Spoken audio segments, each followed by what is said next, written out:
కొత్త సంవత్సరంలో శుక్రుడి సంచారంతో అదృష్టం పొందే రాశుల గురించి తెలుసుకుందాం. జ్యోతిష్య శాస్త్రం ప్రకారం శుక్రగ్రహానికి ప్రత్యేకమైన ప్రాముఖ్యత ఉంటుంది.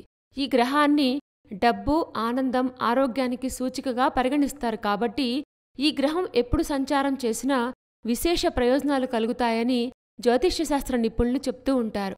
అయితే ఈ గ్రహం ఎప్పుడు సంచారం చేసినా ప్రత్యేకమైన యోగాలు ఏర్పడుతూ ఉంటాయి. జనవరి 28న శుక్రుడు రాశి సంచారం చేయడం వల్ల మాళవ్య రాజయోగం ఏర్పడుతుంది. దీనివలన 3 రాశుల వారిపై ప్రత్యేకమైన ప్రభావం పడుతుందని జ్యోతిష్యులు తెలుపుతున్నారు. ఆ యోగ ప్రభావంతో అత్యధిక లాభాలు పొందబోయే రాశులెవరో తెలుసుకుందాం. ధనస్సు రాశి. ధనస్సు రాశి వారికి మాళవ్య రాజయోగం ఏర్పడటం వల్ల విశేషమైన ప్రయోజనాలు కలుగుతాయి. వీరికి ఆనందం, శ్రేయస్సు లభించడమే కాకుండా ఆరోగ్యం కూడా చాలా బావుంటుంది. ధనస్సు రాశి వారికి ఆర్థిక పరిస్థితులు కూడా మెరుగుపడతాయి. అంతేకాకుండా కెరీర్కి సంబంధించి జీవితంలో మార్పులు కూడా వస్తాయి. అలాగే అనారోగ్య సమస్యలు దూరమవుతాయి. దీంతోపాటు మానసిక సమస్యలు కూడా దూరమవుతాయి. వృషభ రాశి. వృషభ రాశి వారికి ఈ సమయంలో పూర్తిగా జీవితం మారుతుంది.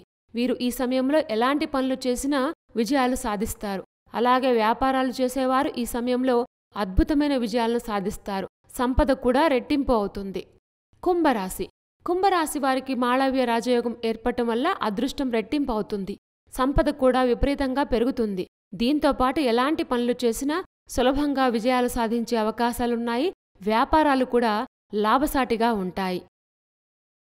కొత్త సంవత్సరంలో శుక్రుడి సంచారంతో అదృష్టం పొందే రాశుల గురించి తెలుసుకున్నాం కదా. ఇలాంటి మరిన్ని విశేషాల కోసం మా ఛానల్ సబ్స్క్రైబ్ చేసుకోండి.